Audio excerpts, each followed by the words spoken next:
The new marketing communication model, it says consumers are better informed.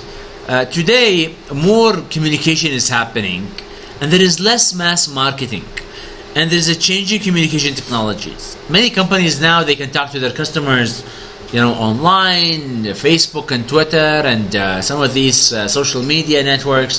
They make people are more integrated with their customers. So your customers are very close to you. So what do you mean by changing the communications technology? Communication has changed. In the past, you only had the chance to make an advertisement through TV. Yes. Now you make the YouTube on Facebook, and people comment on each other, right below your products. Integrated marketing communication is the integration by the company of its communication channels to deliver a clear, consistent, and compelling message. So maybe these are the key words here. Compelling. We've got this, it has to be clear, and then here consistent, and then we've got this compelling message about the organization and its brand. So you have an integrated marketing communication, where do you remember a company, you see their advertisement on TV, on the street, inside the branch, and you feel it's the same message. Yes. And it's the same clear message, and it's the same consistent, and it's the same compelling. Do you see? So once you have that, then you have an integrated marketing communication. Is it important that it is consistent, clear, and compelling? It's very important, because sometimes if you don't have these carefully blended, customers can be confused.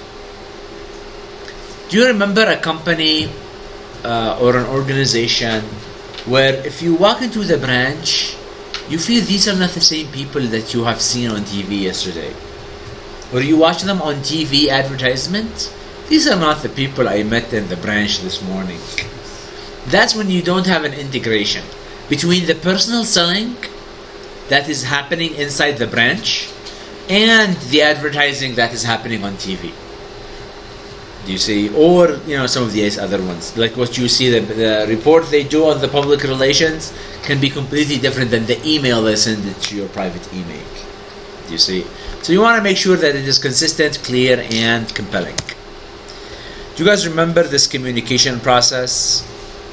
The sender, let's say the company, let's say if we take a Yemen mobile company, they have an advertisement, they put it in a code, and then they put it inside the message through the media. Let's say media will be TV or the internet, and then when you're the receiver, you will see the message, you start to decode it, you get it, and then you start to respond. In response, that's when the receiver field of experience, and then your response will generate a feedback, and that's when the sender's field of experience, and you have noise in the middle. Are you guys okay with this communication process? This communication process it tells you the process steps, and then you need to be careful into how you get the message, you encode it, and then selecting media is an important part. This can be a part of the intersection between the sender and the receiver. You want to make sure receivers will decode it correctly so they get the message and provide with the feedback you want. Sorry, sir.